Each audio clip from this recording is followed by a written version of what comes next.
Hello everyone. PPSC 67th री exam जब भी हो, आप उसमें अच्छा तभी परफॉर्म कर पाएंगे जब अधिक से अधिक टेस्ट सीरीज के क्वेश्चंस पे प्रैक्टिस करके आप जाएंगे। इस वीडियो में मैं पटना के इम्तिहान इंस्टीट्यूट के टेस्ट सीरीज के टेस्ट बुकलेट नंबर 7 के हिंदी मीडियम के क्वेश्चंस को मैं डिस्कस करने जा रहा हूं।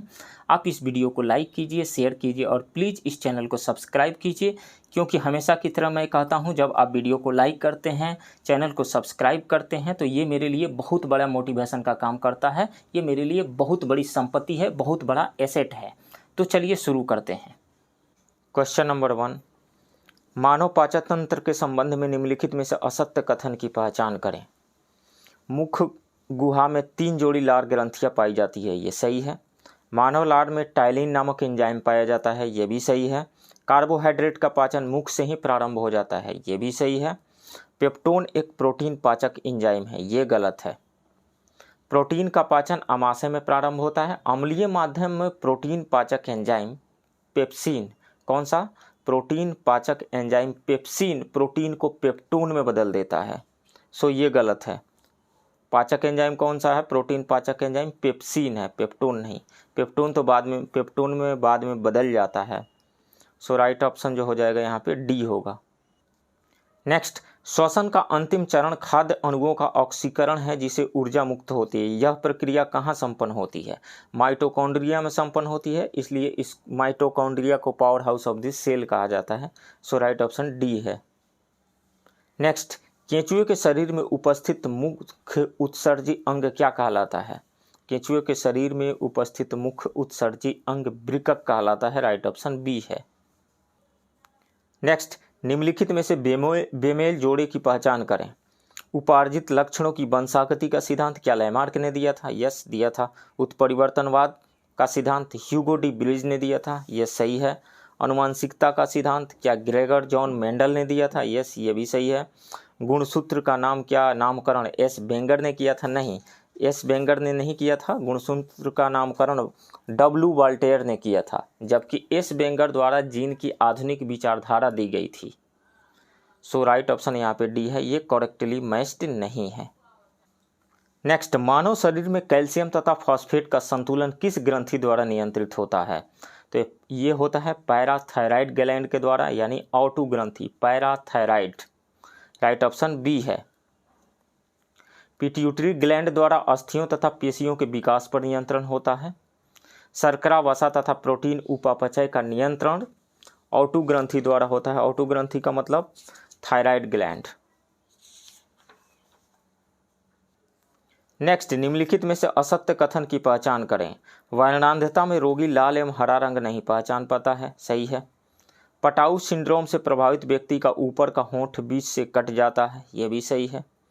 डिप्लोपिया नाम से संबंधित बीमारी है। डिप्लोपिया नाक से संबंधित बीमारी है, नहीं, यह आंख से संबंधित बीमारी है। डिप्लोपिया बीमारी का संबंध आंख से है। यह बीमारी आंख की मांसपेशियों के पक्षाघात के कारण होती है, यानी आंख की मांसपेशियों में जब मांसपेशियां जब पैरालाइज्ड हो जाती है तो ये बीमारी होती है, सो ये गलत है। तो असत्य कथन की पहचान करना था, सो राइट ऑप्शन सी हो जाएगा। सिजोफ्रेनिया एक मानसिक रोग है, ये सही है। नेक्स्ट, पौधे के उस समूह की पहचान करें जिसे वनस्पति जगत का एम्फीबिया वर्ग कहा जाता है तथा जो मृदा अपरदन को रोकने में सहायक होते हैं, उसे ब्रायोफाइटा कहा जाता है, राइट ऑप्शन बी है। नेक्स्ट, निम्नलिखित में से कौन एक पादप हार्मोन का उदाहरण नहीं है? जिब्रेलिन्स पादप हार्मोन है, फ्लोरिजेंस ये भी है, साइटोकाइनिन ये भी है, जेंथोमोनस सिट्री ये पादप हार्मोन नहीं है, पौधे का हार्मोन नहीं है, सो इसमें से राइट ऑप्शन सी होगा। ये है क्या? जेंथोमोनस सिट्री एक जीवाणु है, इसकी उत्पत्ति चीन में हुई थी। इसके कारण नींबू के पौधे एवं फल में साइट्रस कैंकर नामक रोग होता है। ऑक्सीन्स, एब्सिसिक एसिड तथा एथिलीन आदि पादप हार्मोन के उदाहरण हैं। नेक्स्ट, पौधे प्रकाश संश्लेषण के दौरान किस प्रक्रिया द्वारा वायुमंडल से कार्बन डाइऑक्साइड ग्रहण करते हैं? तो वो है विसरण प्रक्रिया, यानी डिफ्यूजन के द्वारा, राइट ऑप्शन ए है। प्रकाश संश्लेषण के दौरान पौधे विसरण की प्रक्रिया के द्वारा वायुमंडल से कार्बन डाइऑक्साइड ग्रहण करते हैं। यह क्रिया पौधों की पत्तियों में संपन्न होती है। पत्ती की कोशिकाओं में जल शिला से परासरण की प्रक्रिया द्वारा, यानी ऑस्मोसिस द्वारा पहुंचता है। प्रकाश संश्लेषण हेतु कार्बन डाइऑक्साइड, जल, क्लोरोफिल एवं सूर्य के प्रकाश की आवश्यकता होती है। नेक्स्ट, राष्ट्रीय पर्यावरण अभियांत्रिकी अनुसंधान संस्थान कहाँ स्थित है? तो ये नागपुर में स्थित है, राइट ऑप्शन बी है। नेक्स्ट, जिन उष्णकटिबंधीय प्रदेशों में ऋतुनिष्ठ भारी वर्षा होती है वहां प्रायः कौन सी मिट्टी पाई जाती है? तो वहां पे लेटेराइट मिट्टी पाई जाती है, राइट ऑप्शन सी है। लेटेराइट मृदा विशेष रूप से उन उष्णकटिबंधीय प्रदेशों में पाई जाती है जहां ऋतुनिष्ठ भारी वर्षा होती है। भारी वर्षा के कारण मृदा में निक्षालन क्रिया तेज हो जाती है, जिससे वर्षा जल के साथ चूना और सिलिका तो निक्षालित हो जाते हैं, लेकिन लोहे के ऑक्साइड और एल्युमिनियम के यौगिक मृदा में शेष रह जाते हैं। इन मृदाओं में नाइट्रोजन, फास्फेट और चूने की कमी होती है तथा लौह ऑक्साइड और पोटास की अधिकता होती है। नेक्स्ट, निम्नलिखित में से उस प्राकृतिक आपदा की पहचान करें जिससे बिहार अप्रभावित रहता है। चक्रवात आता है बिहार में, बाढ़ भी आता है, वज्रपात भी होता है बिहार में, भूस्खलन नहीं होता है बिहार में। भूस्खलन कहाँ होता है? भूस्खलन हिमालयन क्षेत्रों में होता है। सो राइट ऑप्शन डी है। नेक्स्ट, नीलगिरी, अन्नामलाई और पालनी पहाड़ियों पर किस प्रकार के वन पाए जाते हैं? तो वहाँ पे शीतोष्ण कटिबंधीय वन पाए जाते हैं, राइट ऑप्शन ए है। इन वनों को वहाँ शोला कहा जाता है। इन वनों में तेल और औषधियों के लिए उपयोगी वृक्ष जैसे मैग्नोलिया, लॉरेल आदि पाए जाते हैं। नेक्स्ट, नर्मदा नदी के संबंध में असत्य कथन की पहचान करें। यह मध्य प्रदेश के अमरकंटक के निकट से निकलती है, सही है। इसकी कुल लंबाई 1300 किलोमीटर है, यह भी सही है। यह कुल 4 राज्यों से होकर के प्रवाहित होती है। कौन कौन से 4 राज्य से होकर के प्रवाहित होती है? मध्य प्रदेश, छत्तीसगढ़, गुजरात, महाराष्ट्र। यह नदी अरब सागर में नहीं गिरती है, नहीं, ये गलत है। अरब सागर में ही गिरती है वो नदी, नर्मदा नदी। सो राइट ऑप्शन डी होगा, असत्य है यह कथन। नेक्स्ट, पोरहाट की पहाड़ी निम्न में से किस पठार पर स्थित है? तो छोटा नागपुर के पठार पर स्थित है, राइट ऑप्शन बी है। पोरहाट की पहाड़ी, राजमहल की पहाड़ी एवं दलमा पहाड़ी छोटा नागपुर पठार पर स्थित लावा निर्मित पहाड़ियां हैं। दामोदर इस पठार की प्रमुख नदी है। यह पठार ग्रेनाइट एवं नीच से बना है। इसकी औसत ऊंचाई 700 मीटर है। नेक्स्ट, राजस्थान का देगाना किस खनिज हेतु प्रसिद्ध है? तो टंगस्टन के लिए प्रसिद्ध है, राइट ऑप्शन सी है। राजस्थान का ही जावर खान जो है वो चांदी हेतु प्रसिद्ध है। नेक्स्ट, झारखंड राज्य में स्थित तिलैया परियोजना किस नदी पर स्थित है? तो यह बराकर नदी पर स्थित है, राइट ऑप्शन सी है। पंचेत बांध दामोदर नदी पर स्थित है। प्रसिद्ध हुंडरू जलप्रपात स्वर्णरेखा नदी पर स्थित है। नेक्स्ट, सूची 1 एवं सूची 2 को सही सुमेलित कीजिए। सूची 1 में राष्ट्रीय उद्यान या अभयारण्य का नाम दिया गया है। सूची 2 में उससे संबंधित राज्य दिया गया है। गिर राष्ट्रीय उद्यान कहाँ है? गुजरात में है। गिर राष्ट्रीय उद्यान गुजरात में है। सिमलीपाल अभयारण्य कहाँ पे है? सिमलीपाल अभयारण्य ओडिशा में है।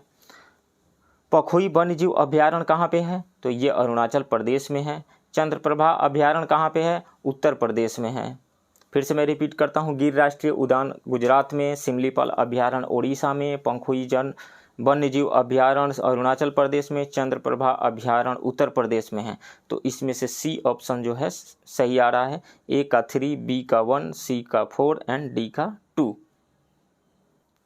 नेक्स्ट, अनुसूचित जाति की सर्वाधिक प्रतिशतता वाला राज्य कौन सा है? तो वो है पंजाब, राइट ऑप्शन बी है।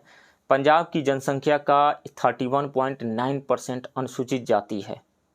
31.9%, 31.9%। जबकि अनुसूचित जाति की सर्वाधिक जनसंख्या जो है उत्तर प्रदेश में पाई जाती है। वहीं नागालैंड एवं अरुणाचल प्रदेश में कोई भी अनुसूचित जाति निवास नहीं करती है। नेक्स्ट, भारत की सबसे बड़ी झील कौन है? तो सबसे बड़ी झील चिल्का झील है, राइट ऑप्शन डी है। भारत की सबसे बड़ी झील चिल्का झील है। यह एक खारे पानी की झील है। भारत की सबसे अधिक खारे पानी की झील सांभर झील है जो राजस्थान में है। भारत की सबसे बड़ी मीठे पानी की झील जो है वुलर झील है, जम्मू कश्मीर में है। नेक्स्ट, भारत के धान की डलिया उपनाम से किसे जाना जाता है? छत्तीसगढ़ को जाना जाता है, राइट ऑप्शन बी है। नेक्स्ट, भारत में सीमेंट बनाने का पहला कारखाना कहाँ खोला गया? तो मद्रास में खोला गया था। कब खोला गया था? 1904 में, राइट ऑप्शन ए है।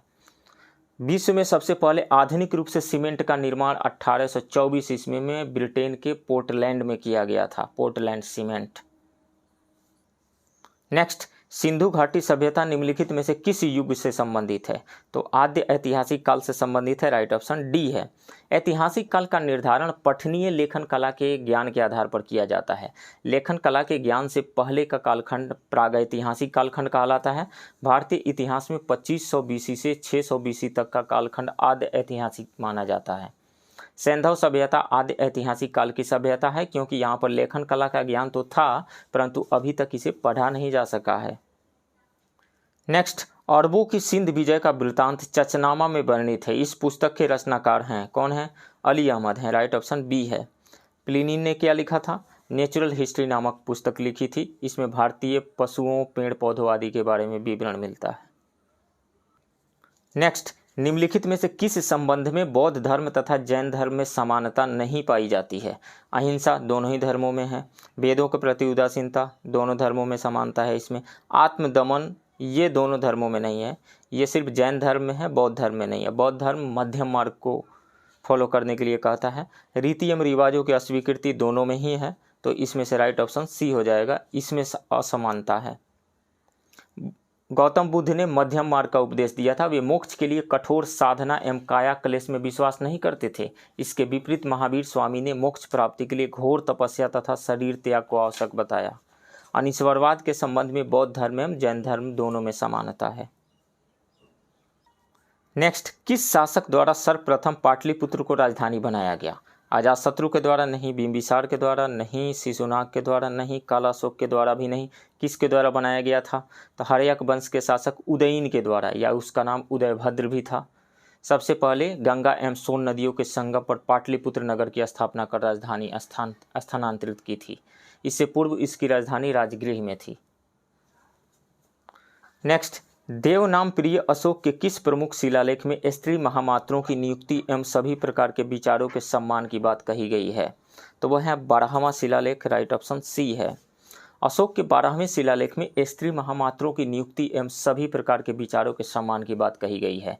11वें शिलालेख में धर्म की व्याख्या की गई है, जबकि 13वें शिलालेख में कलिंग युद्ध का वर्णन है। नेक्स्ट, निम्न तत्वों में से किसमें न्यूट्रॉन की संख्या 2 है? ट्राइटियम का ये फार्मूला होता है 3 1। इसमें न्यूट्रॉन की संख्या, इसका मास नंबर 3 है।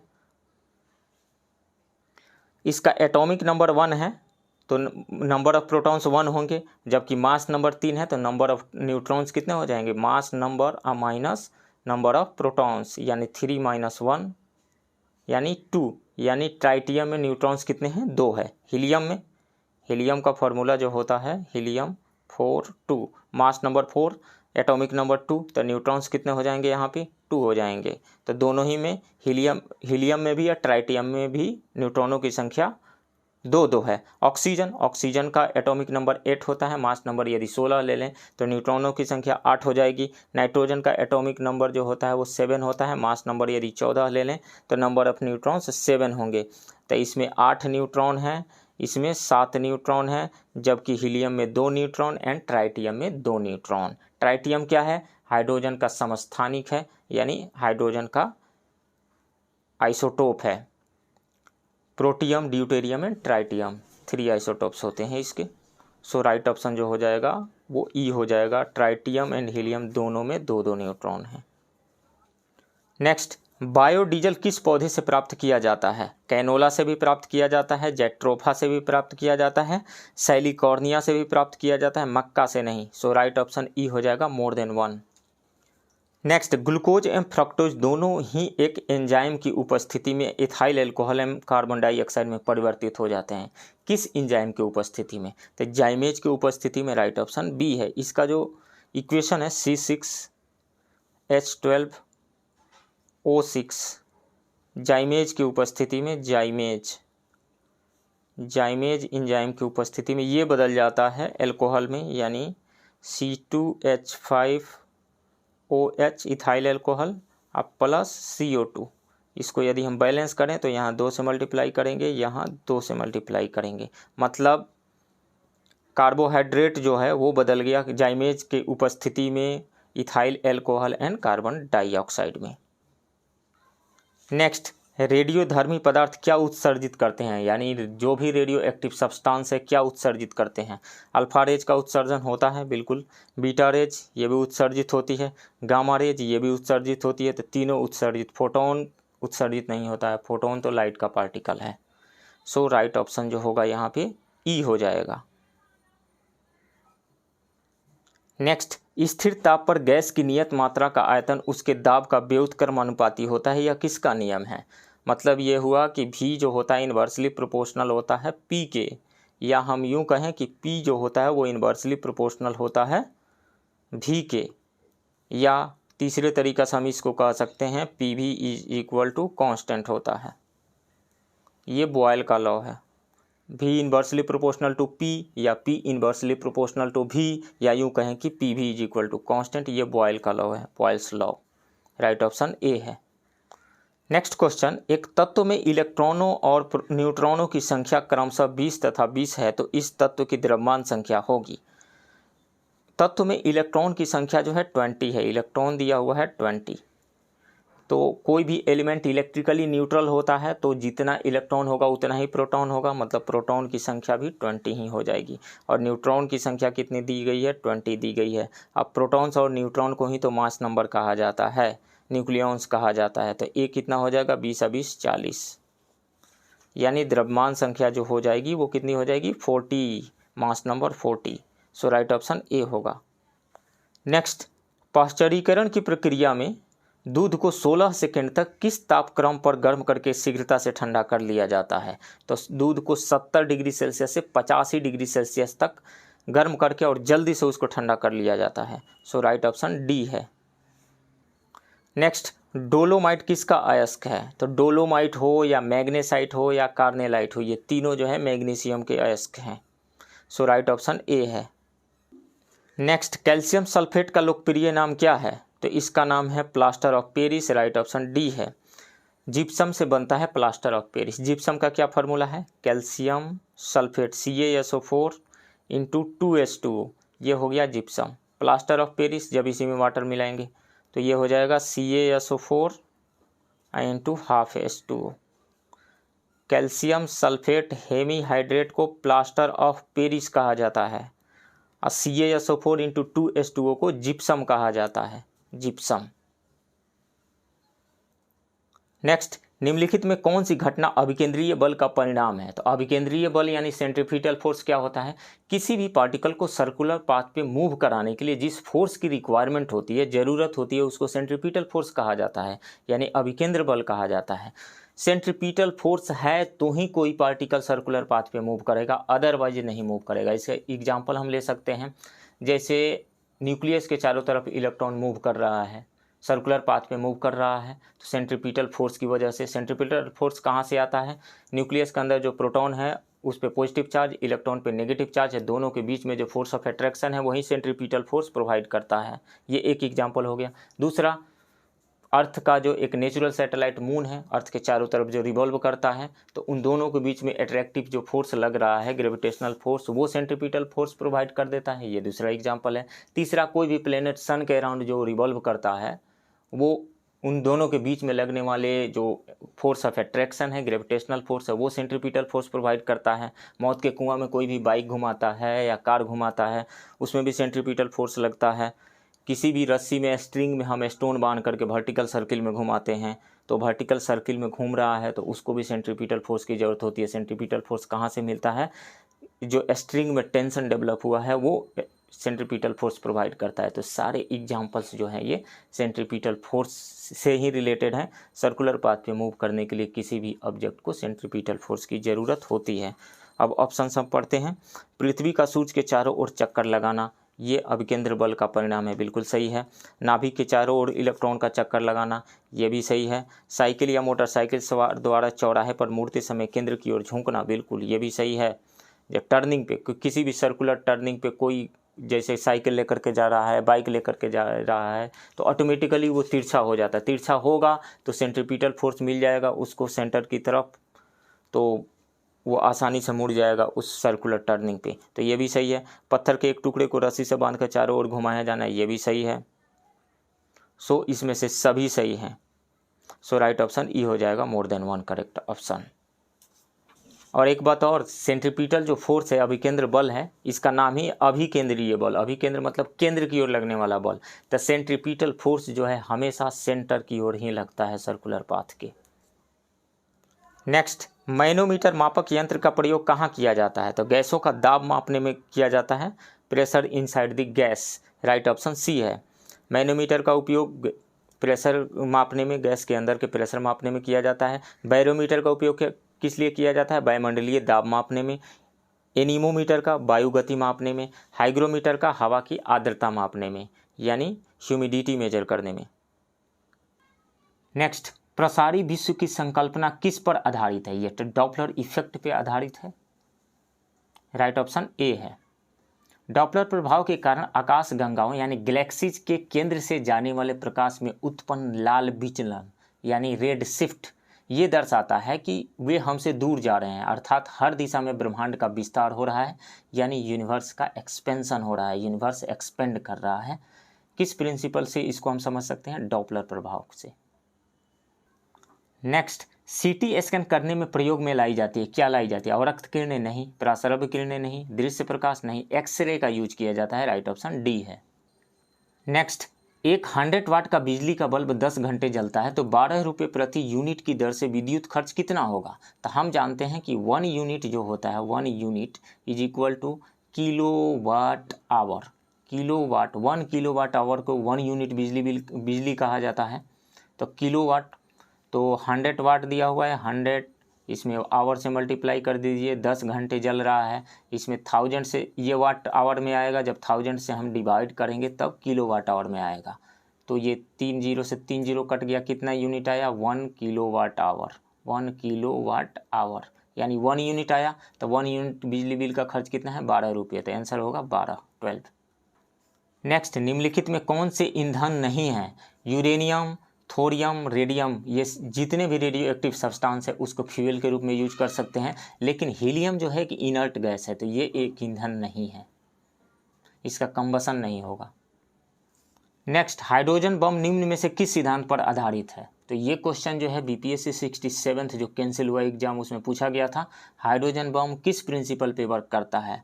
तो ये तो न्यूक्लियर फ्यूजन रिएक्शन पे वर्क करता है, लेकिन अनकंट्रोल्ड न्यूक्लियर फ्यूजन रिएक्शन यानी अनियंत्रित संलयन अभिक्रिया के प्रिंसिपल पे वर्क करता है, राइट ऑप्शन बी होगा। नेक्स्ट, 1 पिकोग्राम बराबर होता है, किसके बराबर होता है? तो 10⁻⁻12 ग्राम को 1 पिकोग्राम कहा जाता है, सो राइट ऑप्शन सी होगा। नेक्स्ट, कैमूर पठार किसके लिए प्रसिद्ध है? तो ये चूना पत्थर के लिए प्रसिद्ध है, राइट ऑप्शन ए है। कैमूर पठार रोहतास और कैमूर जिला में स्थित है। यह पठार शैल चूना पत्थर एवं बलुआ पत्थर से निर्मित है। यहाँ पर्याप्त मात्रा में चूना पत्थर मिलने के कारण इस क्षेत्र में सीमेंट उद्योग की स्थापना अधिक हुई है, जैसे बंजारी, डालमिया नगर, जपला आदि में सीमेंट तथा चूना पत्थर बनता है, चूना बनता है। नेक्स्ट, अनुपम झील स्थित है, कहाँ पे स्थित है? तो ये कैमूर में स्थित है, राइट ऑप्शन बी होगा। यह झील कैमूर वन्यजीव अभ्यारण्य की सीमा में स्थित है। कैमूर वन्यजीव अभ्यारण्य बिहार का सबसे बड़ा वन्यजीव अभ्यारण्य है। इसमें लगभग 1342 किलोमीटर का क्षेत्रफल शामिल है। इसे बाघ संरक्षण बनाने की योजना है। नेक्स्ट क्वेश्चन, बिहार की सोमेश्वर श्रेणी है, पारसनाथ पहाड़ी से पुरानी नहीं, राजमहल की पहाड़ी से पुरानी ये भी नहीं, खड़गपुर पहाड़ी से पुरानी नहीं, खड़गपुर पहाड़ी से नई है, राइट ऑप्शन डी है।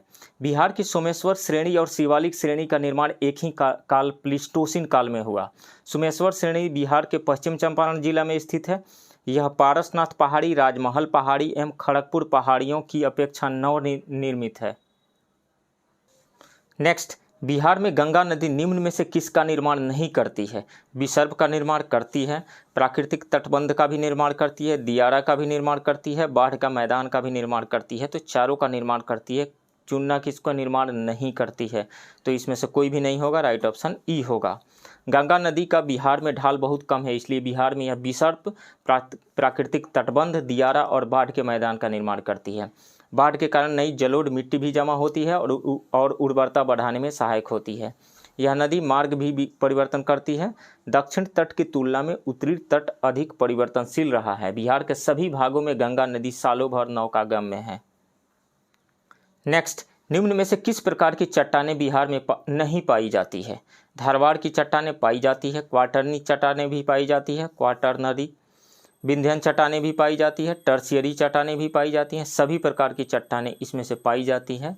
तो बिहार में नहीं पाई जाने वाली कौन सी चट्टान है? कोई भी नहीं, राइट ऑप्शन ई है। धारवाड़ चट्टानें कहाँ पाई जाती है?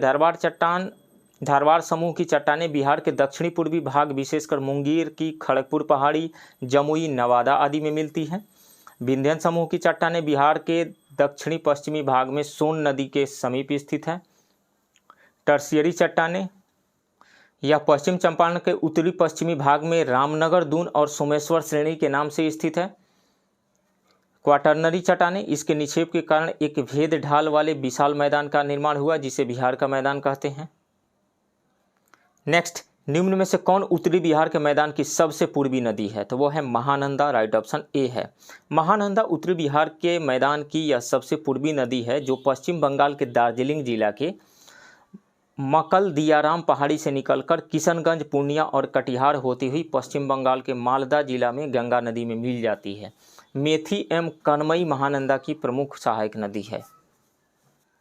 नेक्स्ट, निम्न में से किस महाद्वीप में सबसे अधिक देश हैं? तो अफ्रीका महाद्वीप में सबसे अधिक देश हैं, 54 देश हैं।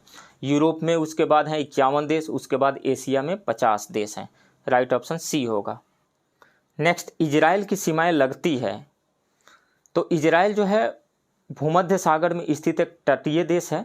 इसकी पश्चिमी सीमा भूमध्य सागर से, उत्तरी सीमा लेबनान से, उत्तरी पूर्वी सीमा सीरिया से एवं पूर्वी सीमा जॉर्डन से तथा दक्षिणी पश्चिम सीमा मिस्र से लगी हुई है।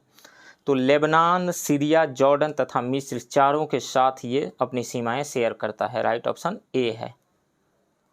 नेक्स्ट, निम्नलिखित में से किसमें औसत लवणता सर्वाधिक पाई जाती है? तो मृत सागर में सर्वाधिक लवणता पाई जाती है। राइट ऑप्शन ए है। मृत सागर में 238% लवणता पाई जाती है। यह समुद्र इजराइल और जॉर्डन के बीच स्थित है जो दोनों देशों के बीच सीमा का हिस्सा है। मृत सागर में मुख्य जल स्रोत जो है वो जॉर्डन नदी ही है। तुर्की के वान झील में 330% लवणता पाई जाती है। ग्रेट साल्ट लेक में 220% लवणता, अरब सागर में 37% लवणता पाई जाती है। सबसे ज़्यादा कहाँ पे है? तुर्की के वान झील में 230% लवणता पाई जाती है। नेक्स्ट, पिग्मी जनजाति किस नदी घाटी में पाई जाती है? तो कांगो नदी घाटी में पाई जाती है। राइट ऑप्शन ए है। पिग्मी जनजाति विषुवत रेखीय अफ्रीका के कांगो बेसिन के वर्षा वनों में रहने वाली जनजाति है। यह पेड़ों पर बनाई गई झोपड़ियों में रहती है जिन्हें मोंगुलस कहा जाता है। नेक्स्ट, निम्न में से कौन सा राज्य मूंगफली का सर्वाधिक उत्पादन करता है? तो गुजरात नंबर 1 पे है। राइट ऑप्शन बी है। यहाँ भारत के कुल उत्पादन का 40.42% हिस्सा उत्पादित होता है जबकि कुल उत्पादन 4.13 मिलियन टन होता है गुजरात में मूंगफली का। इसके बाद सर्वाधिक उत्पादन वाला जो राज्य है वो है राजस्थान, देन तमिलनाडु। यानी फर्स्ट पे है Gujarat, then Rajasthan, then Tamil Nadu. Next, निम्नलिखित आयातित वस्तुओं में भारत ने सर्वाधिक आयात कब से कब तक? अप्रैल से नवंबर 2021-22 तक किस वस्तु का किया? तो स्वर्ण का सबसे ज़्यादा आयात हुआ। राइट ऑप्शन ए है। नेक्स्ट, निम्न में से किस देश में कोयले का संचित भंडार सर्वाधिक है? तो अमेरिका में सर्वाधिक कोयले का भंडार है। राइट ऑप्शन ए है। इसके बाद जो है रूस आता है, उसके बाद ऑस्ट्रेलिया। भारत कुल संचित भंडार के दृष्टि से 5वें स्थान पर है। नेक्स्ट, 15वें वित्त आयोग के अध्यक्ष एन.के. सिंह के बारे में कौन सा कथन सत्य है? भूतपूर्व राज्यसभा सांसद थे, सही है। भारत सरकार के पूर्व सचिव थे, यह भी सही है। पूर्व भारतीय प्रशासनिक सेवा का अधिकारी थे, यह भी सही है। जदयू द्वारा राज्यसभा सांसद बनाया गया था, यह भी सही है। इनका जन्म कलकत्ता में हुआ था। सभी सही है, तो राइट ऑप्शन ई हो जाएगा। नेक्स्ट, निम्न में से किस राज्य में सबसे कम निर्धनता अनुपात है? तो सबसे कम निर्धनता अनुपात तो गोवा में है, लेकिन गोवा ऑप्शन नहीं है, तो उसके बाद हो जाएगा हिमाचल प्रदेश। राइट ऑप्शन ए होगा। गोवा में निर्धनता जो है वो 6.3% है। हिमाचल प्रदेश में 10.9%, केरल में 11.3%, पंजाब में 11.3% एवं हरियाणा में 12.5% है। तो गोवा के बाद हिमाचल प्रदेश का नंबर आता है।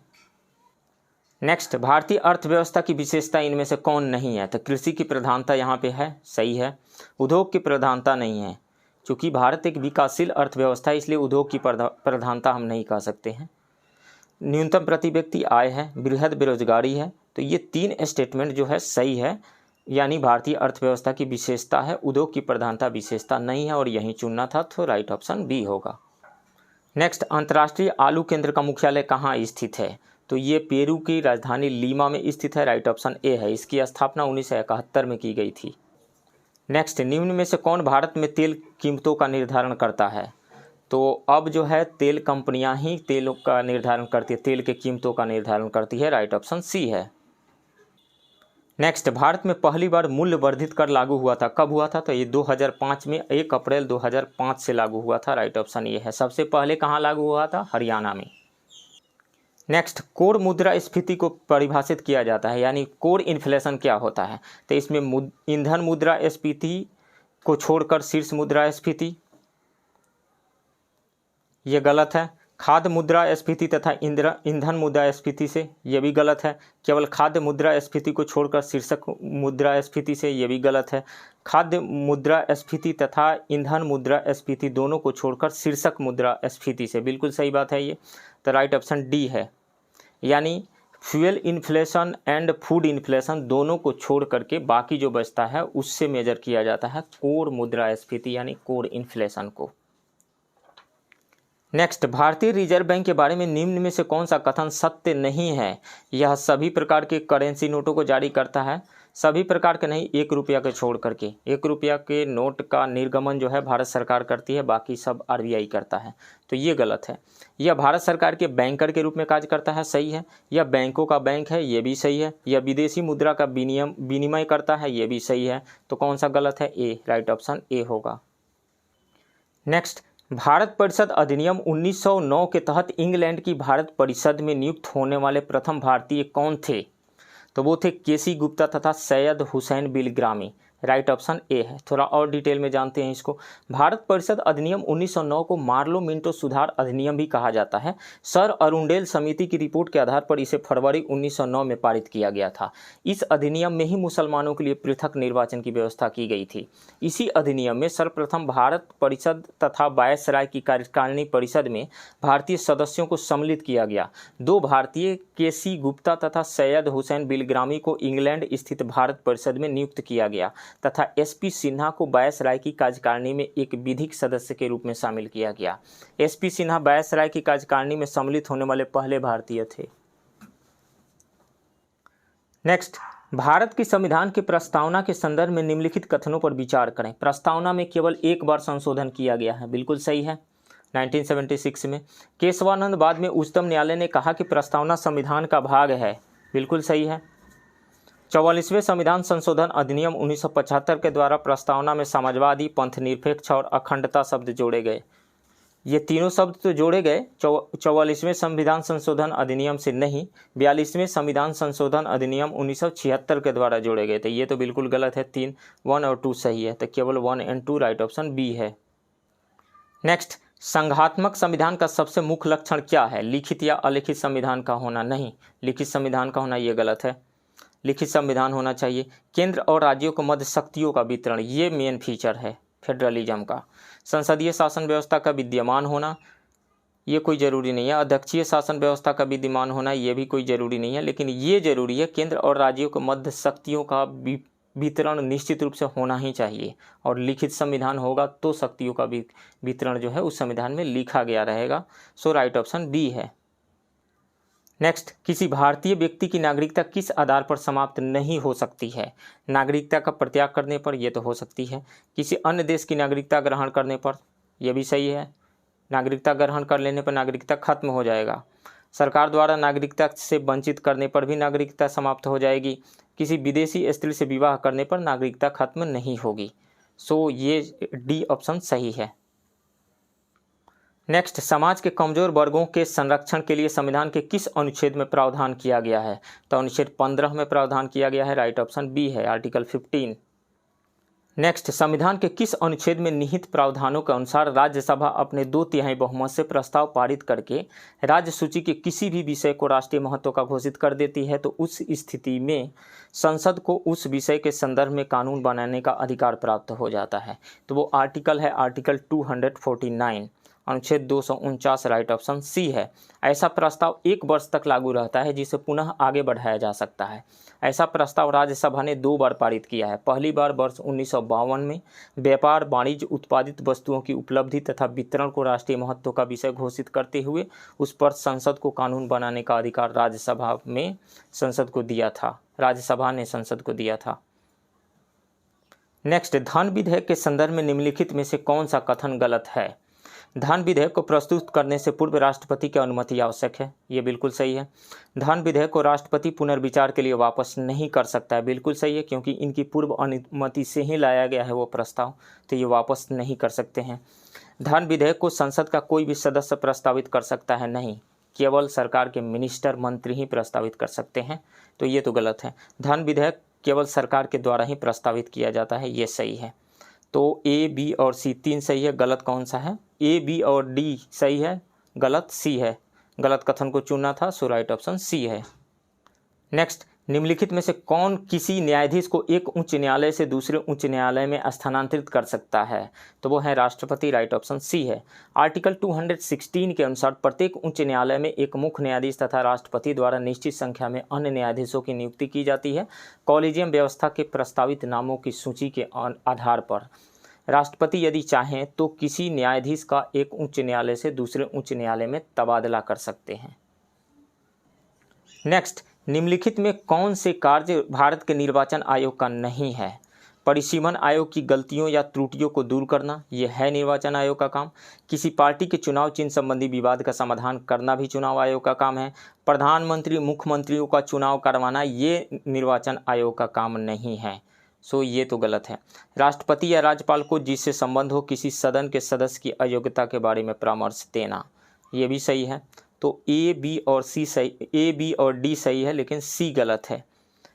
आयोग का कार्य नहीं है वाला चुनना है, सो राइट ऑप्शन सी होगा। नेक्स्ट, निम्नलिखित में से कौन संसदीय शासन व्यवस्था की विशेषता नहीं है? दोहरी कार्यकारिणी, ये है। बहुमत दल का शासन, ये भी है। दोहरी सदस्यता, ये भी है। राजनीतिक एकरूपता का अभाव, ये पार्लियामेंट्री सिस्टम का विशेषता नहीं है, पार्लियामेंट्री सिस्टम वाले का व्यवस्था नहीं, ये प्रेसिडेंशियल सिस्टम का व्यवस्था है, सो राइट ऑप्शन डी होगा। नेक्स्ट, द्वितीय पिछड़ा आयोग के संदर्भ में कौन से कथन गलत हैं? 1979 में मोरारजी देसाई सरकार ने द्वितीय पिछड़ा आयोग का गठन किया था, ये सही है। नए आयोग के अध्यक्ष बीपी मंडल थे, इस आयोग के अध्यक्ष बीपी मंडल थे, ये भी सही है। यह आयोग अपनी रिपोर्ट 1980 में प्रस्तुत किया, ये भी सही है। आयोग ने अन्य पिछड़े वर्गों के लोगों के लिए सरकारी नौकरियों में 35% आरक्षण की सिफारिश की थी, नहीं 27% आरक्षण की सिफारिश की थी, सो ये गलत है। राइट ऑप्शन जो हो जाएगा वो डी हो जाएगा। प्रथम पिछड़ा वर्ग आयोग का गठन 1953 में काका कालेलकर की अध्यक्षता में किया गया था। इस आयोग ने अपनी रिपोर्ट 1955 में प्रस्तुत की थी। 1979 में मोरारजी देसाई सरकार ने द्वितीय पिछड़ा आयोग का गठन किया था। इस आयोग के अध्यक्ष बीपी मंडल थे। इस आयोग ने अपनी रिपोर्ट 1980 में प्रस्तुत की। आयोग ने रिपोर्ट में 3743 जातियों की पहचान की जो सामाजिक एवं शैक्षणिक आधार पर पिछड़ी थी। 3743 जातियाँ, जनसंख्या में उनका हिस्सा लगभग 52% था। आयोग ने अन्य पिछड़े वर्गों के लोगों के लिए सरकारी नौकरियों में 27% आरक्षण की सिफारिश की थी। इस रिपोर्ट की सिफारिश के 10 वर्ष बाद 1990 में बीपी सिंह सरकार ने सरकारी सेवाओं में अन्य पिछड़े वर्ग के लोगों के लिए 27% आरक्षण की घोषणा कर दी थी।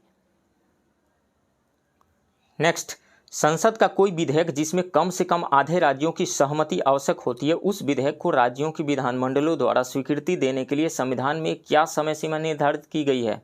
तो कोई समय सीमा निर्धारित नहीं की गई है। संसदीय ढांचे से संबंधित संविधान के उपबंधों को संसद की विशेष बहुमत द्वारा संशोधित किया जा सकता है। साथ ही यह भी आवश्यक है कि कम से कम आधे राज्य के विधानमंडलों से साधारण बहुमत के माध्यम से उस विधेयक को मंजूरी मिले। विधेयक को स्वीकृति देने के लिए राज्यों के लिए कोई समय सीमा निर्धारित नहीं है, सो राइट ऑप्शन ई हो जाएगा। नेक्स्ट क्वेश्चन, राष्ट्रपति को उच्च सदन में राज्यसभा में 12 सदस्यों को मनोनीत करने का अधिकार संविधान द्वारा दिया गया है। निम्नलिखित में से किन क्षेत्रों में विशेष ज्ञान या अनुभव रखने वाले व्यक्तियों को उच्च सदन में प्रतिनिधित्व देने के लिए यह प्रावधान किया गया है? किसके लिए? तो साहित्य, विज्ञान, कला और समाज सेवा के क्षेत्र में, साहित्य, विज्ञान, कला और समाज सेवा के क्षेत्र में, राइट ऑप्शन ए होगा।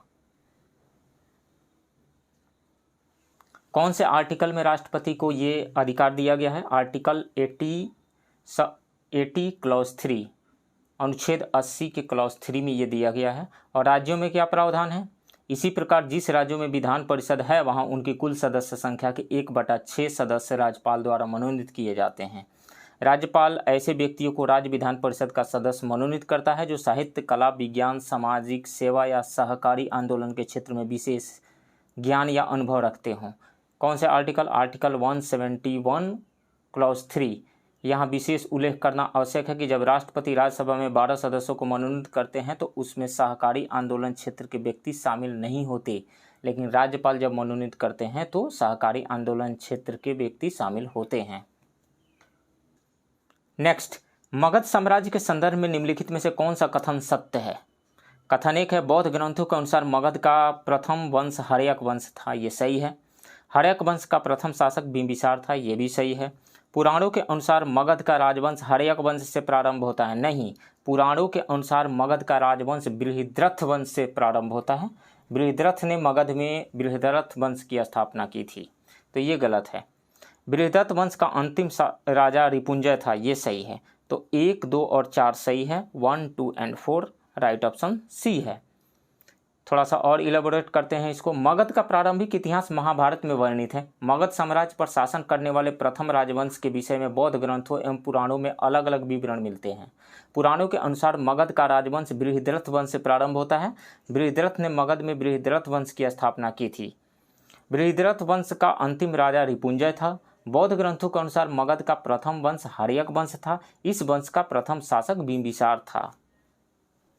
नेक्स्ट, मौर्य काल में राजकीय भूमि से होने वाले आय को क्या कहा जाता था? सीता कहा जाता था, राइट ऑप्शन डी है। और एक्सप्लेन करते हैं इसको। मौर्य काल में राज्य की अर्थव्यवस्था कृषि, पशुपालन और व्यापार पर आधारित थी। इन्हें सम्मिलित रूप से वार्ता कहा जाता था। निजी खेती करने पर राजा को उपज का 1/6 भाग दिया जाता था। बलि भी एक प्रकार का भू राजस्व था, जबकि हिरण्य नामक कर अनाज के रूप में न होकर नगद लिया जाता था। राजकीय भूमि की व्यवस्था सीताध्यक्ष नामक अधिकारी करता था, जिससे होने वाली आय सीता कहलाती थी।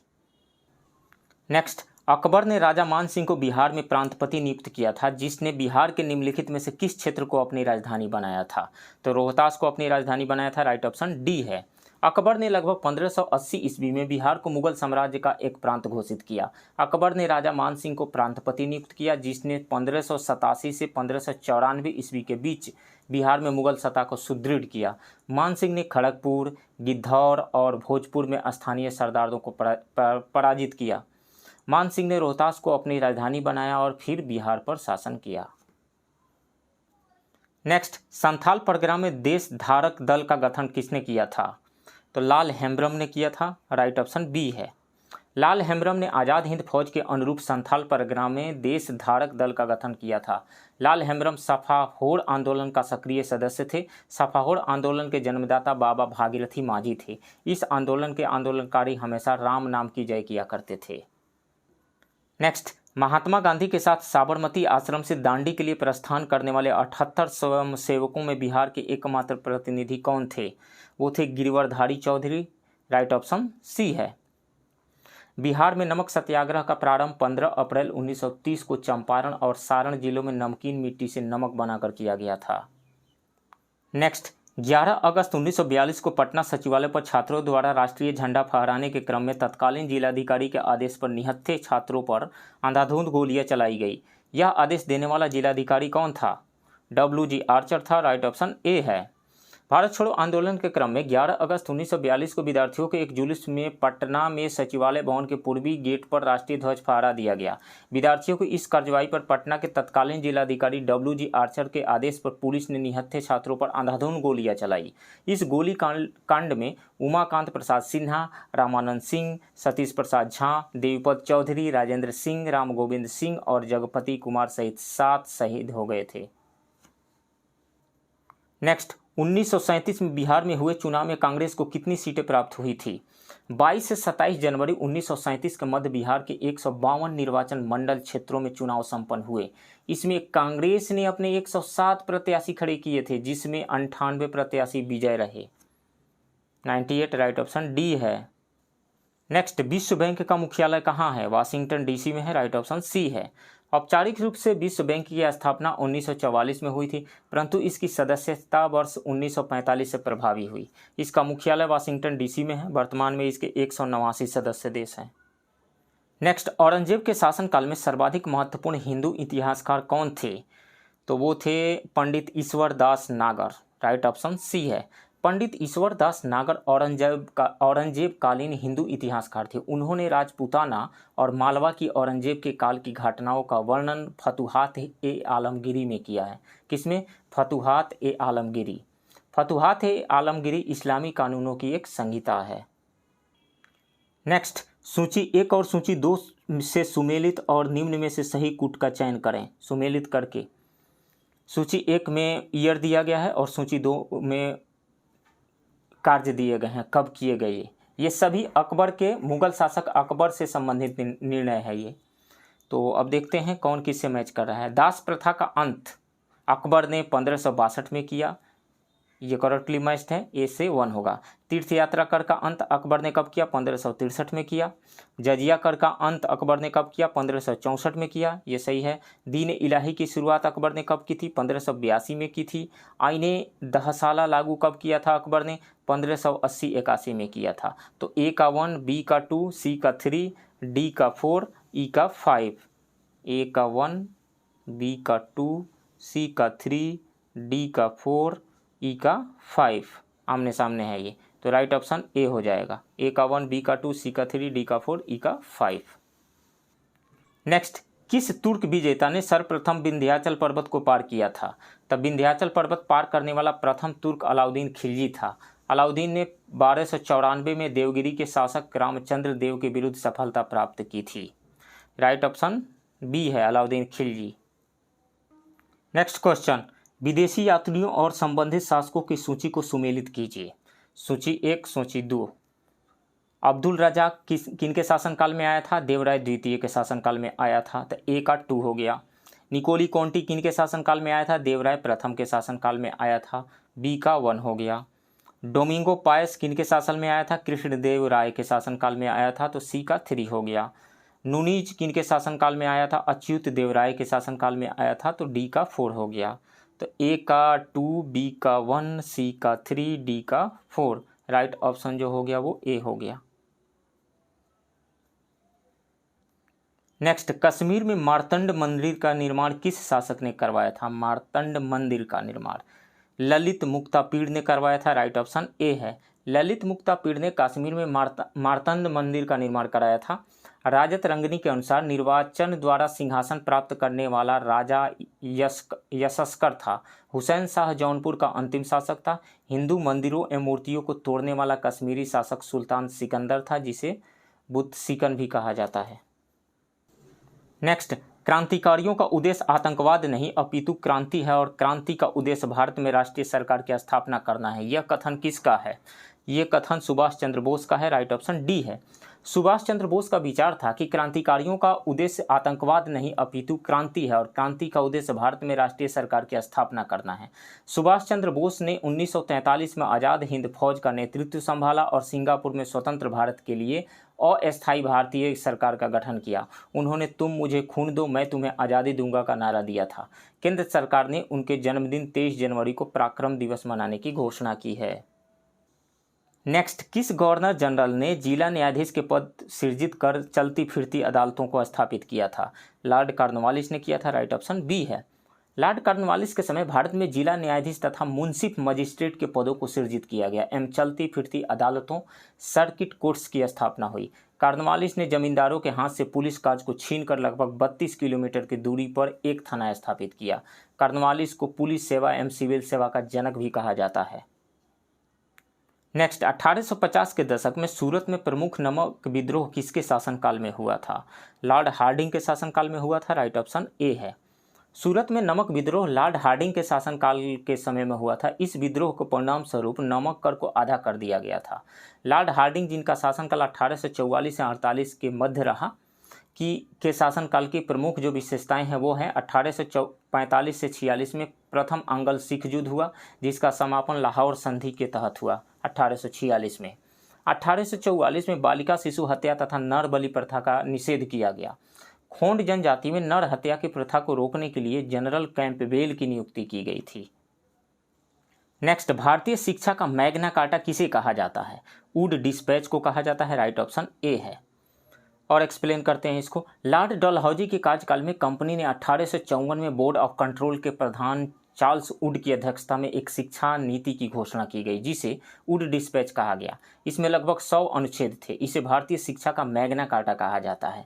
1854 के वुड डिस्पैच की जो प्रमुख विशेषताएं थी वो थी उच्च शिक्षा के माध्यम अंग्रेजी के साथ देसी भाषाओं को ही प्रोत्साहन देना, गांवों में देसी भाषाओं में पाठशाला तथा जिला स्तर पर एंग्लो वर्नाकुलर हाई स्कूल एवं कॉलेज खोले जाएं। पहली बार महिला शिक्षा को समर्थन दिया गया। तकनीकी एवं व्यावसायिक शिक्षा पर बल दिया गया। लंदन विश्वविद्यालय के तर्ज पर कलकत्ता, बम्बई व मद्रास में विश्वविद्यालय की स्थापना 1857 में वुड डिस्पैच के तहत ही की गई। नेक्स्ट, बहावी आंदोलन के संदर्भ में असत्य कथन की पहचान करें। बहावी आंदोलन का मुख्य केंद्र पटना था, सही है। इस आंदोलन का स्वरूप पूर्णतः धार्मिक था, ये गलत है। विलायत अली एवं इनायत अली इनके प्रमुख नेता थे, ये सही है। बहावी आंदोलन का दमन लॉर्ड एल्गिन प्रथम ने किया, ये सही है। गलत कौन सा है? इस आंदोलन का स्वरूप पूर्णतः धार्मिक नहीं था, राइट ऑप्शन बी हो गया। इसको और एक्सप्लेन करते हैं। बहावी आंदोलन का प्रमुख उद्देश्य दारुल हरब काफिरों का देश को दारुल इस्लाम यानी मुसलमानों का देश बनाना तथा इस्लाम धर्म का प्रचार प्रसार करना था। इनका स्वरूप धार्मिक एवं राजनीतिक न होकर पूर्णतः सांप्रदायिक था। बहावी नेता ने पंजाब के सिखों के विरुद्ध जिहाद की घोषणा की और 1830 में पेशावर पर अधिकार कर लिया और सिक्के भी चलवाए। बहावी आंदोलन का मुख्य केंद्र पटना हो गया एवं उनके नेता अली बंधु विलायत अली एवं इनायत अली प्रमुख बन गए। बहावी आंदोलन का दमन लॉर्ड एल्गिन प्रथम ने किया था। तो इसका स्वरूप क्या था? इसका स्वरूप पूर्णतः सांप्रदायिक था, न कि धार्मिक। नेक्स्ट, इस बार आंदोलन थोड़े दिनों का है, किंतु यह आंदोलन बहुत ही भयानक होगा। भारत छोड़ो आंदोलन के संदर्भ में यह कथन किसका है? तो सरदार पटेल ने बम्बई में एक भाषण के दौरान भाषण देते हुए ये बात कही थी, राइट ऑप्शन डी है। नेक्स्ट, कांग्रेस अधिवेशन में पहली बार मौलिक अधिकार संबंधी प्रस्ताव किसकी अध्यक्षता में पारित किया गया था? तो ये सरदार पटेल की अध्यक्षता में पारित किया गया था, राइट ऑप्शन ए है। 1931 में कराची अधिवेशन में सरदार पटेल की अध्यक्षता में मौलिक अधिकार संबंधी प्रस्ताव को पारित किया गया था, 1931 के कराची अधिवेशन में। नेक्स्ट, 1765 से 72 के मध्य बंगाल में अंग्रेजी सरकार के शासन को किसने डाकुओं का राज्य कहा था? तो के.एम. पणिकर ने कहा था, राइट ऑप्शन डी है। ये इतिहासकार, राजनेता और पत्रकार थे, के.एम. पणिकर। नेक्स्ट, निम्न में से किसने धन के निष्कासन सिद्धांत या आर्थिक दोहन के सिद्धांत को प्रतिपादित किया था? दादा भाई नौरोजी ने किया था, राइट ऑप्शन बी है। और थोड़ा एक्सप्लेन करते हैं। ड्रेन थ्योरी अपवाह सिद्धांत का प्रतिपादन दादा भाई नौरोजी ने किया। भारत के धन संपत्ति कच्चे माल को अंग्रेज ब्रिटेन में हस्तांतरित कर देते थे, इसके बदले भारत को कोई वास्तविक प्रतिफल नहीं मिलता था। दादा भाई नौरोजी ने poverty and un British rule in India में धन के निष्कासन की विस्तृत व्याख्या की है। नेक्स्ट, किस संस्था ने ब्रिटिश संसद में भारत के प्रत्यक्ष प्रतिनिधित्व की मांग की थी? पूना सार्वजनिक सभा ने की थी, राइट ऑप्शन ए है। 1870 में एम.जी. रनादे ने पूना सार्वजनिक सभा की स्थापना की थी। इस संस्था ने 1875 में हाउस ऑफ कॉमन्स में एक याचिका प्रस्तुत करते हुए ब्रिटिश संसद में भारत के प्रत्यक्ष प्रतिनिधित्व की मांग की थी। नेक्स्ट, जालियांवाला बाग हत्याकांड के विरोध में किसने वायसराय की कार्यकारिणी परिषद से त्यागपत्र दे दिया था? शंकरन नायर ने दे दिया था त्यागपत्र, राइट ऑप्शन सी है। 13 अप्रैल 1919 को जालियांवाला बाग हत्याकांड हुआ। इसके विरोध में रविंद्रनाथ टैगोर ने नाइटहुड की उपाधि त्याग दी थी और शंकरन नायर ने वायसराय के कार्यकारिणी परिषद की सदस्यता त्याग दी थी। जालियांवाला बाग हत्याकांड के लिए जिम्मेदार सर माइकल ओ डायर को 1940 में लंदन में उधम सिंह ने गोली मार दी थी। नेक्स्ट, किस भारतीय ने सर्वप्रथम सिविल सेवा की परीक्षा पास की थी? सत्येंद्र नाथ टैगोर ने किया था, राइट ऑप्शन सी है। 1853 में सिविल सेवा के लिए प्रतियोगी परीक्षा की व्यवस्था की गई। 1863 में सत्येंद्रनाथ टैगोर ने सिविल सेवा की परीक्षा पास की। उनकी पहली नियुक्ति मुंबई प्रांत में हुई। भारत में 1922 में प्रथम बार सिविल सेवा का केंद्र इलाहाबाद में बनाया गया था। अरविंद घोष 18 वर्ष की आयु में ICS की परीक्षा पास की, परंतु राष्ट्र प्रेम के कारण घुड़सवारी की परीक्षा देने नहीं गए। सुभाष चंद्र बोस ने 1920 में ICS की परीक्षा चौथी रैंक के साथ पास की, किंतु 1921 में त्यागपत्र दे दिया। सुरेंद्रनाथ बनर्जी द्वितीय भारतीय थे जिन्हें भारतीय सिविल सेवा पास की। इन्हें 1874 में पद से हटा दिया गया था। ये प्रश्न BPSC में पूछा गया है कि सुरेंद्रनाथ बनर्जी को भारतीय सिविल सेवा से कब हटाया गया, उनके पद से कब हटाया गया, तो 1874 में। Next, Ahmedabad textile labour association की स्थापना किसके द्वारा की गई थी? तो महात्मा गांधी ने 1918 में अहमदाबाद टेक्सटाइल लेबर एसोसिएशन की स्थापना की थी। राइट ऑप्शन सी है। नेक्स्ट, अनुशीलन समिति से संबंधित व्यक्ति की पहचान कीजिए। चित्तरंजन दास ये संबंधित थे। भूपेंद्र नाथ दत्त ये भी संबंधित थे। वरिंद्र कुमार घोष ये भी संबंधित थे। प्रमथनाथ मित्रा ये भी संबंधित थे। ये सभी लोग संबंधित थे अनुशीलन समिति से। सो राइट ऑप्शन ई हो जाएगा, मोर देन वन। 1907 में कलकत्ता में भूपेंद्र नाथ दत्त एवं वरिंद्र घोष द्वारा अनुशीलन समिति का पुनर्गठन किया गया। इस संस्था का उद्देश्य था खून के बदले खून। अनुशीलन समिति को दिसंबर 1908 को गैर कानूनी संस्था घोषित कर दिया गया। प्रमथनाथ मित्र अनुशीलन समिति के अध्यक्ष, चित्तरंजन दास एवं अरविंद घोष उपाध्यक्ष एवं सुरेंद्र नाथ ठाकुर कोषाध्यक्ष थे। नेक्स्ट क्वेश्चन, निम्न कथन पर विचार करें और असत्य कथन का चयन करें।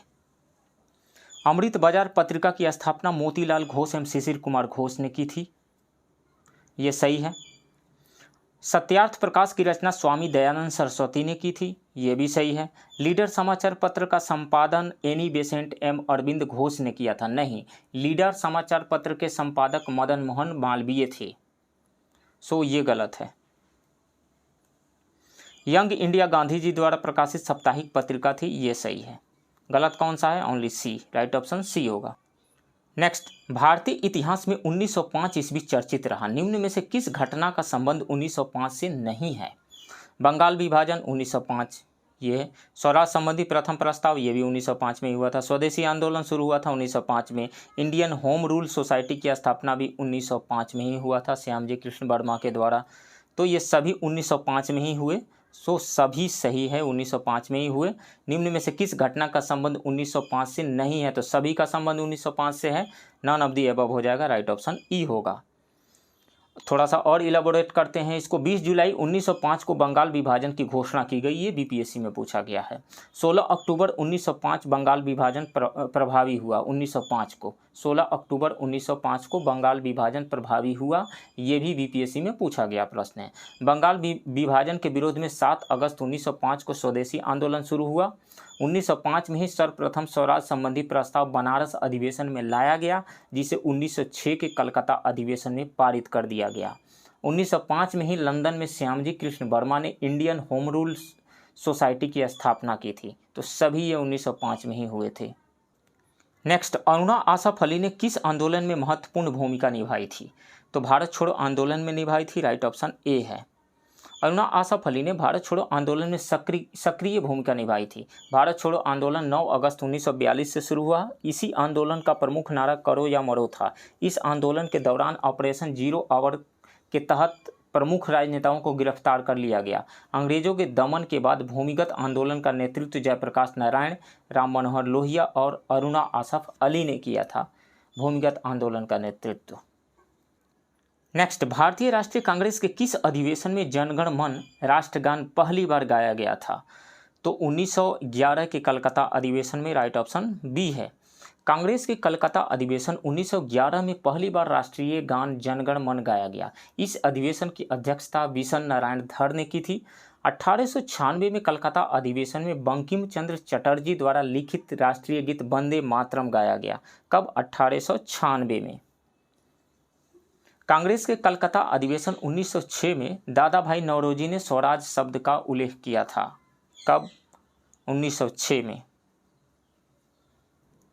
नेक्स्ट, प्रसिद्ध नर्तकी आम्रपाली का संबंध किन व्यक्ति या व्यक्तियों से रहा है? तो अजातशत्रु और गौतम बुद्ध दोनों से रहा है, राइट ऑप्शन ए है मोर देन वन। आम्रपाली वैशाली की नगर वधू थी, उनका संबंध मगध नरेश अजातशत्रु से था। महात्मा बुद्ध की ज्ञान प्राप्ति के बाद वैशाली आगमन पर आम्रपाली संघ में शामिल हो गई थी, तो इसलिए महात्मा बुद्ध से संबंध हुआ। चीनी यात्री वेनसांग एम्फायान के वृत्तांतों में आम्रपाली की चर्चा की गई है। नेक्स्ट, जनवरी 2022 में भारत का सबसे बड़ा इलेक्ट्रिक वाहन चार्जिंग स्टेशन कहाँ चालू किया गया है? तो गुरुग्राम के सेक्टर 86 में खोला गया है, जिसमें 4 पहिया वाहनों के लिए 121 चार्जिंग पॉइंट है, राइट ऑप्शन डी है। नेक्स्ट, जनवरी 2022 में उष्ण कटिबंधीय तूफान एना ने विश्व का कौन सा क्षेत्र प्रभावित हुआ? अफ्रीकी देश प्रभावित हुए थे, राइट ऑप्शन सी है। मॉडरेट ट्रॉपिकल स्टॉर्म एना एक घातक उष्ण कटिबंधीय चक्रवात था जिसने अफ्रीकी देशों मेडागास्कर, मलावी और मोजाम्बिक को प्रभावित किया था। नेक्स्ट, भारत का पहला ग्राफीन नवाचार केंद्र स्थापित किया जाएगा, कहाँ किया जाएगा? तो यह केरल के त्रिशूर में किया जाएगा, राइट ऑप्शन डी है। नेक्स्ट, भारत की पहली महिला राफेल लड़ाकू जेट पायलट कौन है? तो शिवांगी सिंह है, राइट ऑप्शन सी है। नेक्स्ट, जिला सुशासन सूचकांक के संदर्भ में निम्नलिखित कथनों पर विचार कीजिए। जम्मू और कश्मीर के लिए भारत का पहला सूचकांक लॉन्च किया गया था, ये सही है। इंडेक्स 10 सेक्टरों पर तैयार किया गया है, ये भी सही है। हरियाणा ने राज्य में समग्र विकास के लिए जिला सुशासन सूचकांक तैयार करने की घोषणा की है, ये भी सही है। तो तीनों सही है, 1 2 3, राइट ऑप्शन डी है। नेक्स्ट, किस संस्थान ने दुनिया का सबसे छोटा पहनने योग्य वायु शोधक नासो 95 लॉन्च किया है? तो वह है IIT Delhi, right option A है। IIT दिल्ली के स्टार्टअप नैनो क्लीन ग्लोबल ने दुनिया का सबसे छोटा पहनने योग्य वायु शोधक नासो 95 लॉन्च किया है, जो N95 ग्रेड फेस मास्क के बराबर प्रभावी है। नासो 95 वायु प्रदूषण, एलर्जी, बैक्टीरिया और वायरस से निपटने में मददगार है। नेक्स्ट, बिहार की पहली तैरती सौर ऊर्जा उत्पादन इकाई स्थापित की गई है, कहाँ की गई है? तो दरभंगा में की गई है, राइट ऑप्शन सी है। बिहार अक्षय ऊर्जा विकास एजेंसी दरभंगा में राज्य के पहले 2 मेगावाट फ्लोटिंग सौर ऊर्जा संयंत्र को चालू करने के लिए तैयार है। दरभंगा पावर स्टेशन बिहार में एक तालाब के ऊपर अपनी तरह का पहला प्लांट बनने जा रहा है। फ्लोटिंग पावर प्लांट 2 लक्ष्यों को पूरा करने में मदद करेगा। इसका लक्ष्य है सौर पैनलों से हरित ऊर्जा का उत्पादन और मछली पालन को बढ़ावा देना। नेक्स्ट, 2022 शीतकालीन ओलंपिक खेलों के संदर्भ में निम्नलिखित कथनों पर विचार कीजिए। यह चीन में 4 फरवरी से 20 फरवरी के बीच आयोजित किया गया था, ये सही है। पदक तालिका में नॉर्वे शीर्ष पे रहा, ये भी सही है। 2026 के शीतकालीन ओलंपिक का आयोजन इटली में होगा, ये भी सही है। तो 1 2 3 तीनों सही है, सो राइट ऑप्शन डी होगा। नेक्स्ट, किस देश ने अपनी पहली हाइड्रोजन ईंधन वाली ट्रेन हाइबारी ट्रेन का परीक्षण करने की घोषणा की है? तो जापान ने किया है, राइट ऑप्शन सी है। जापान की सबसे बड़ी रेलवे कंपनी ने देश की पहली हाइड्रोजन ईंधन वाली ट्रेन हाइबारी का परीक्षण करने की घोषणा की है। 2050 तक कार्बन तटस्थ, कार्बन न्यूट्रल बनने के देश के लक्ष्य की ओर यह एक प्रभावी कदम है। यह 100 किलोमीटर प्रति आवर के स्पीड से 140 किलोमीटर तक की यात्रा कर सकती है। नेक्स्ट, किस देश के वैज्ञानिकों ने समुद्री जल चावल के रूप में जाना जाने वाला एक नया नमक सहनशील चावल का उपभेद विकसित किया है? तो चीन के वैज्ञानिकों ने किया है, राइट ऑप्शन डी है। चीनी वैज्ञानिकों ने खाद्य सुरक्षा सुनिश्चित करने के लिए चावल के नमक सहिष्णु उपभेदों को विकसित किया है, जो समुद्र के बढ़ते स्तर, अनाज की बढ़ती मांग और आपूर्ति श्रृंखला व्यवधानों के खतरे से निपटने में सहायक होगा। नेक्स्ट, कौन सा भारतीय शहर 2023 के अंतर्राष्ट्रीय ओलंपिक समिति बैठक की मेजबानी करेगा? तो मुंबई करेगा, राइट ऑप्शन डी है। नेक्स्ट, पशु उला पांडुगा पशु उत्सव किस राज्य में मनाया जाता है? तो यह आंध्र प्रदेश में मनाया जाता है। किस लिए मनाया जाता है? ताकि पशुओं को सुधारने और उनकी रक्षा करने के लिए देवताओं को प्रसन्न किया जा सके। यह त्यौहार जो है आंध्र प्रदेश के गांवों में मनाया जाता है, राइट ऑप्शन सी है। नेक्स्ट, किस राज्य ने कैंसर को रोकने के लिए राज्य में होप एक्सप्रेस शुरू करने की घोषणा की है? तो महाराष्ट्र ने किया है, राइट ऑप्शन डी है। नेक्स्ट, अटल सुरंग के संदर्भ में निम्नलिखित कथनों पर विचार कीजिए। इसे आधिकारिक तौर पर वर्ल्ड बुक ऑफ रिकॉर्ड्स द्वारा 10,000 फीट से ऊपर दुनिया की सबसे लंबी राजमार्ग सुरंग के रूप में प्रमाणित किया गया है, ये सही है। सुरंग 10.3 किलोमीटर लंबा है, नहीं 9.2 किलोमीटर लंबा है, 9.2 किलोमीटर ये BPSC 67 जो कैंसिल हो गया था उस एग्जाम में पूछा गया था। इस सुरंग का निर्माण हिमालय के पीर पंजाल पर्वतमाला में किया गया है, ये सही है। तो 1 और 3 सही है, 2 गलत है। 1 and 3 right option B. Next, Praveen Kumar Sobti जिन्होंने टीवी श्रृंखला यानी टीवी सीरियल महाभारत में भीम की भूमिका निभाई और हाल ही में मृत्यु हो गई, ने एशियाई खेलों में स्वर्ण पदक जीता। किस क्षेत्र में? डिस्कस थ्रो में जीता था, राइट ऑप्शन ए है। टीवी श्रृंखला यानी टीवी सीरियल महाभारत में भीम की भूमिका निभाने और एशियाई खेलों में स्वर्ण पदक जीतने के लिए प्रसिद्ध अभिनेता एथलीट प्रवीण कुमार सोबती का हृदय गति रुकने से निधन हो गया। उन्होंने 1960 और 70 के दशक के दौरान कई वर्षों तक डिस्कस और हैमर थ्रो स्पर्धाओं में अपना दबदबा बनाया। 3 एशियाई खेलों, 1 राष्ट्रमंडल खेलों में पदक जीते और 2 ओलंपिक 1968 मैक्सिको संस्करण और म्यूनिख में 1972 के खेलों में भाग लिया। नेक्स्ट, होयसला मंदिर जिन्हें यूनेस्को विश्व विरासत टैग के लिए नामांकित किया गया है, स्थित है कहाँ स्थित है? तो बेलूर में स्थित है, हलेबीड में स्थित है, सोमनाथपुर में स्थित है। 1 2 3 1 2 3 राइट ऑप्शन बी होगा। कर्नाटक में बेलूर, हलेबीड और सोमनाथपुरा के होयसला मंदिरों को वर्ष 2022-23 के लिए यूनेस्को की विश्व धरोहर स्थलों की सूची के लिए भारत के नामांकन के रूप में चुना गया है। सो राइट ऑप्शन यहाँ पे बी है। नेक्स्ट, किस राज्य या केंद्र शासित प्रदेश ने भारत के पहले ई वेस्ट इको पार्क की स्थापना की मंजूरी दी है? दिल्ली ने दिया है, राइट ऑप्शन ए है। नेक्स्ट, किस शहर में स्टील के कचरे से बनी सड़क है? तो सूरत में है, राइट ऑप्शन सी है। भारत का डायमंड सिटी सूरत स्टील के कचरे से बनी सड़क पाने वाला भारत का पहला शहर बन गया है। इस परियोजना को केंद्र सरकार की मदद से CSIR और CRRI द्वारा प्रायोजित किया गया है। इसे 100% प्रोसेस्ड स्टील स्लैग से बनाया गया है। नेक्स्ट, मार्च 2022 में भारत ने एक तटीय रडार प्रणाली किस देश को सौंपा है? मालदीव को सौंपा गया है, राइट ऑप्शन सी है। नेक्स्ट, किस राज्य के नरसिंहपेट्टई नागेश्वरम को भौगोलिक संकेत GI टैग प्राप्त हुआ है? तो तमिलनाडु को प्राप्त हुआ है, राइट ऑप्शन ए है। यह है क्या? यह एक तमिलनाडु के शास्त्रीय पवन संगीत वाद्य यंत्र है। यह संगीत वाद्य यंत्र है यानी musical instrument. Next question, Shiv Bhairav, बाल संत समदर और शिव और पार्वती की एक पेंटिंग सहित सदियों पुरानी कलाकृतियों के 29 चुराए गए टुकड़े को किस देश ने लौटाए हैं? ऑस्ट्रेलिया ने लौटाया है, राइट ऑप्शन डी है। नेक्स्ट, पहली बार भारत के संविधान का ओल चिकी लिपि में अनुवाद किया गया है। ओल चिकी लिपि है तो यह संथाली भाषा की लिपि है, राइट ऑप्शन सी है। भारत के संविधान का पहली बार ओल चिकी लिपि में अनुवाद किया गया है। ओल चिकी लिपि जिसे ओल चेमेट, ओल सिकी, ओल और कभी कभी संथाली वर्णमाला के रूप में भी जाना जाता है, संथाली के लिए आधिकारिक लेखन प्रणाली है जो भारत में एक आधिकारिक क्षेत्रीय भाषा के रूप में मान्यता प्राप्त एक ऑस्ट्रो एशियाटिक भाषा है। Next, 2022 sport star aces awards में sport star of the year पुरुष का पुरस्कार किसने जीता? तो नीरज चोपड़ा ने जीता, राइट ऑप्शन सी है। नीरज चोपड़ा ने टोक्यो 2020 ग्रीष्मकालीन ओलंपिक में स्वर्ण पदक भाला फेंकने में जीता था।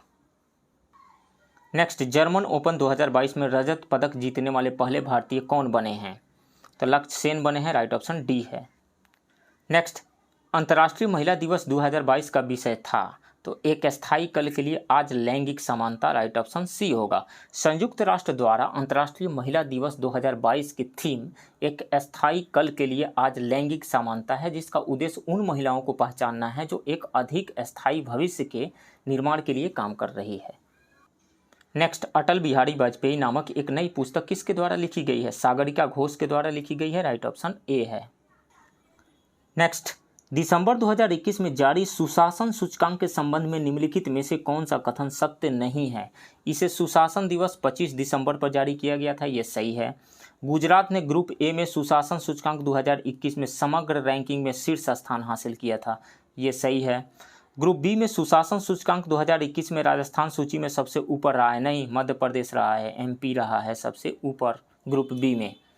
बिहार ग्रुप बी में 5वें स्थान पर रहा है, नहीं, 6ठे स्थान पर रहा है। तो ये दोनों गलत है, सी गलत है, डी गलत है।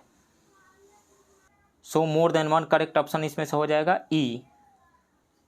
सुशासन सूचकांक 2021 में राज्यों की रैंकिंग राज्यों और केंद्र शासित प्रदेशों को 4 श्रेणियों में बांटकर किया गया है, 4 कैटेगरीज में। ए, बी, उत्तर पूर्वी और पहाड़ी राज्य तथा केंद्र शासित प्रदेश 4 कैटेगरी में बांटा गया है। समूह ए में गुजरात ने सुशासन सूचकांक 2021 में 10 क्षेत्रों को कवर करते हुए समग्र रैंकिंग में शीर्ष स्थान हासिल किया। इसके बाद महाराष्ट्र और गोवा का स्थान है। समूह ए में, ग्रुप ए में टॉप कौन किया है? टॉप किया है गुजरात, दूसरे स्थान पे महाराष्ट्र है, तीसरे स्थान पे गोवा है। ग्रुप बी में मध्य प्रदेश इस सूची में सबसे ऊपर है, इसके बाद राजस्थान और छत्तीसगढ़ है। ग्रुप बी में एमपी सबसे ऊपर, उसके बाद राजस्थान, उसके बाद छत्तीसगढ़। ग्रुप बी में बिहार 6th रैंक पे है, 6ठे स्थान पे है। उत्तर पूर्व और पहाड़ी राज्य में हिमाचल प्रदेश इस सूची में सबसे ऊपर है, उसके बाद मिजोरम और उत्तराखंड। केंद्र शासित प्रदेशों में सबसे नंबर 1 पे कौन सा है? दिल्ली है। Next, India state of forest report ISFR 2021 के अनुसार वन क्षेत्र में वृद्धि के मामले में शीर्ष 5 राज्य कौन कौन से हैं? सबसे ज़्यादा वृद्धि आंध्र प्रदेश में हुई है, उसके बाद तेलंगाना में, उसके बाद उड़ीसा में, देन कर्नाटक, उसके बाद झारखंड में हुई है। सो राइट ऑप्शन ए है, सबसे ज़्यादा आंध्र प्रदेश में वन क्षेत्र में वृद्धि हुई है। नेक्स्ट, हाल ही में समाचारों में रही जैव विविधता वाली आर्द्रभूमि सावा झील किस देश में स्थित है? तो ये इराक के समोआ शहर में स्थित है, इराक के समोआ। राइट ऑप्शन ए है। यह एक वेटलैंड है जो अब सूख गई है, इस कारण से ये चर्चा में रहा है। नेक्स्ट, किस भारतीय क्रिकेटर को विजडन अल्मनैक द्वारा 2022 के 5 क्रिकेटर्स ऑफ द ईयर में चुना गया है? तो 2 लोगों को चुना गया है, रोहित शर्मा एवं जसप्रीत बुमराह को। राइट ऑप्शन बी है। तो दोस्तों, इस तरह से इस वीडियो में मैं पटना के इम्तिहान इंस्टीट्यूट के टेस्ट सीरीज के टेस्ट 7 के हिंदी मीडियम के क्वेश्चन को डिस्कस किया। आप इस चैनल के साथ बने रहिए, इस वीडियो को लाइक कीजिए, शेयर कीजिए और प्लीज़ इस चैनल को सब्सक्राइब कीजिए। मिलते हैं किसी दूसरे वीडियो में किसी दूसरे टेस्ट सीरीज के टेस्ट के क्वेश्चन के साथ। तब तक के लिए थैंक यू वेरी मच।